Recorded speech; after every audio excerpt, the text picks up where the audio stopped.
Brought to you by TechnoSpark 20 series smartphones. I'm superhuman.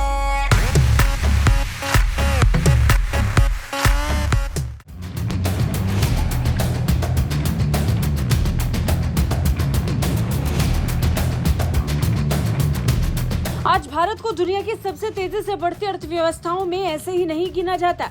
अपनी सख्त नीतियों के कारण आज भारत कड़े फैसले ले रहा है। भारत की पहुंच केवल पड़ोस और रूस अमेरिका तक सीमित नहीं है, भारत की पहुंच असीमित हो चुकी है। इसके तहत भारत मिडिल ईस्ट से लेकर लैटिन अमेरिका, ग्लोबल साउथ, हर छोटे बड़े देश तक पहुंच रहा है।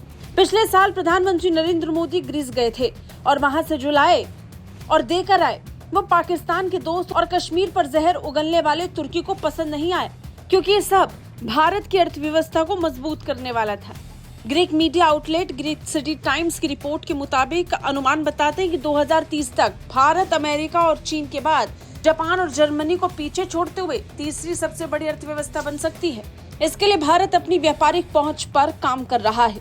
इसके लिए भारत आर्थिक गलियारों पर जोर दे रहा है, जो चीन की बेल्ट एंड रोड इनिशिएटिव के जैसे ही होनी चाहिए।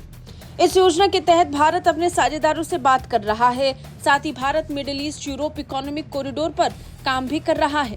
ऐसे में ग्रीस का भारत को पोर्ट मिले तो ये और आसान हो जाएगा। भारत लगातार ग्रीस के पोर्ट्स को लेकर संपर्क में है। भारत ने भूमि और समुद्र से उत्पादों के परिवहन के लिए एक गलियारे की परिकल्पना की है, जो मध्य पूर्व और फिर भूमध्य सागर के माध्यम से मध्य और उत्तरी यूरोप तक पहुंचेगा।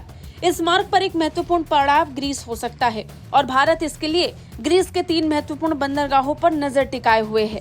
इसमें लावरियो का बंदरगाह और पेट्रास का बंदरगाह शामिल है।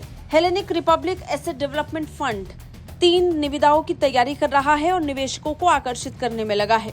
आरएसएस के अनुसार ग्रीक के प्रधानमंत्री क्यारिकोस के नेतृत्व में भारत में व्यापार मिशन के दौरान विचाराधीन बंदरगाह भी भारत को प्रस्तुत किए गए थे।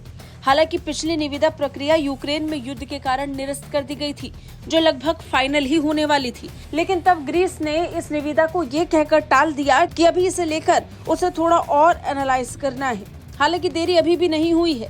रूसी आक्रमण के बाद यूनानी सरकार और पश्चिमी सहयोगियों की सिफारिश के तहत इसकी बिक्री के लिए सभी मापदंडों को भले ही पुनर्मूल्यांकन करना चाहती हो, लेकिन अंत में ग्रीस और भारत की बढ़ती दोस्ती किसी से छिपी नहीं है। भारत ग्रीस को हथियार बेचने के लिए उत्सुक है। ग्रीस भारत के हथियारों को खरीदने के लिए तैयार है।